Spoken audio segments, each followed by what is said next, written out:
நம்ம சின்ன விஷயம் நினச்சி பண்ணுறது வந்து சின்னதாக தான் இருக்குமா அப்படின்னு கேட்டால் கேள்விக்குறி.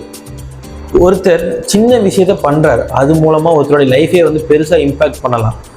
ஃபார் எக்ஸாம்பிள் என்ன சொல்லலாம்னா, ஒரு ஜாபுக்காக வேண்டி ரெஃபரன்ஸ் பண்ணுறாரு.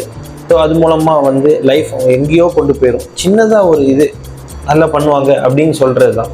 அதே மாதிரி நீ ஒருத்தருக்கு வந்து ஒரு சதக்கா, ஒரு நன்கொடை, ஒரு என்ன சொல்கிறது, ஒரு 5 ரூபா 10 ரூபா கொடுக்குறீங்க. கொடுக்கும் போது உங்களுடைய சொத்துல எல்லாம் போயிருமா? போவாது. அது அவங்க தலையெழுத்தையே நாளைக்கு மாற்றி போடலாம், புரட்டி போடலாம், என்ன வேணாலும் மாறலாம். அதே மாதிரி தான் சின்னதாக இது ஒரு பக்கம் இருந்தாலும் நம்ம சின்னதாக பண்ணுறோமே, சின்ன மிஸ்டேக் தானே பண்ணுறோம், அதனால் என்ன அப்படின்னு யோசிச்சோன்னா அது நாளைக்கு பெருசாக மாறுறதுக்கும் வாய்ப்புக்குது. ஸோ சின்னது அப்படின்னு சொல்லிட்டு சின்னதாக விடுறதை விட்டுட்டு நம்ம முயற்சி எடுக்கிறத கரெக்டாக பண்ணோம்னா ஆட்டோமேட்டிக்காக கரெக்டான ரிசல்ட் வரும். ஸோ சின்ன விஷயம் நினச்சி அசால்ட்டாக இருக்காதீங்க. ஸோ முடிஞ்ச அளவுக்கு உங்களை நீங்கள் டேக் கேர் பண்ணி அதை எப்படி மூவ் பண்ணுமோ அது பண்ணிங்கன்னா போதும். அதே மாதிரி இந்த மாதிரி விஷயத்தில் நிறைய பேர் ஃபால்ட் ஆகிருப்பீங்க, இன்க்ளூடிங் மீ. எல்லாரும் தான். ஏன்னா காமன் ஹியூமன் பீயிங்கோட எரர் இது.